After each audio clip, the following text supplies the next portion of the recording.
David Goggins is an individual in the U.S. Armed Forces who has completed training as a Navy SEAL, Army Ranger, and Air Force Tactical Air Controller.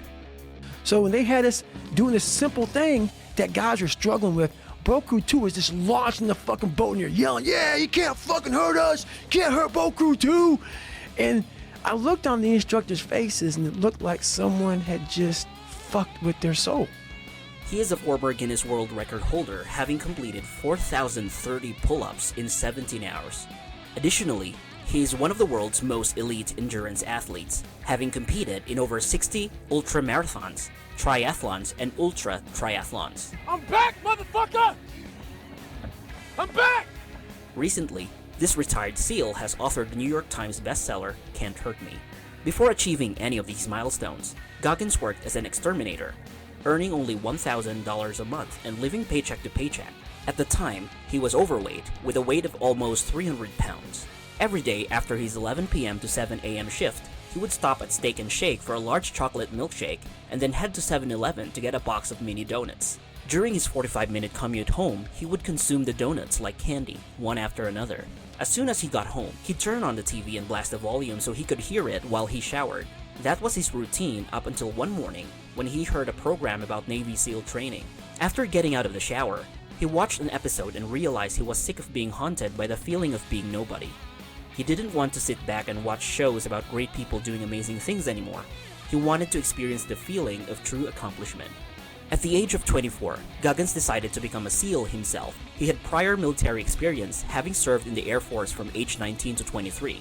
However, enlisting as a SEAL requires completing one of the military's most grueling training programs. The day he saw the SEAL program on TV, he started calling recruiters. For 2 weeks, they laughed at him and heard so many no's. Eventually, a recruiter invited him to come to the office. Goggins showed up and learned that to even apply to be a SEAL, he had to meet basic physical fitness requirements. At 6'1", he couldn't weigh more than 191 pounds. To achieve his goal, he had to shed 106 pounds. He established a training plan and went on a strict diet, eating hardly anything.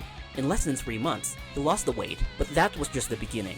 He still had to complete SEAL training, which can take up to 30 months. The most difficult mental and physical challenge of the program is Hell Week, which consists of 130 hours of continuous training. Goggins had to endure 3 Hell Weeks in a year as he dropped out of the first 2 due to pneumonia and stress fractures. He successfully completed his 3rd attempt. So Hell Week is 130 hours of continuous training.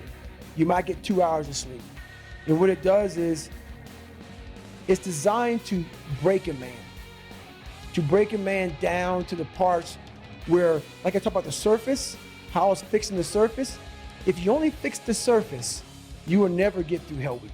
David Goggins attributes his transformation to his unwavering mindset. He also devised a strategy to become the person he aspired to be, creating something he calls the accountability mirror. By looking into the mirror and holding himself accountable, he was able to overcome his fears by naming them directly. Goggins lives each day as if he hasn't accomplished anything yet, regardless of how many races he wins, books he sells, or records he sets. He refuses to get comfortable or believe that he has made it.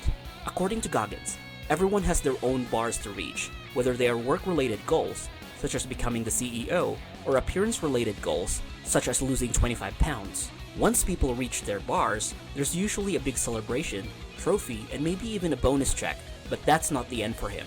Instead, he doesn't think in terms of completion. There's a never-ending list of things to accomplish to become a better CEO or a better person.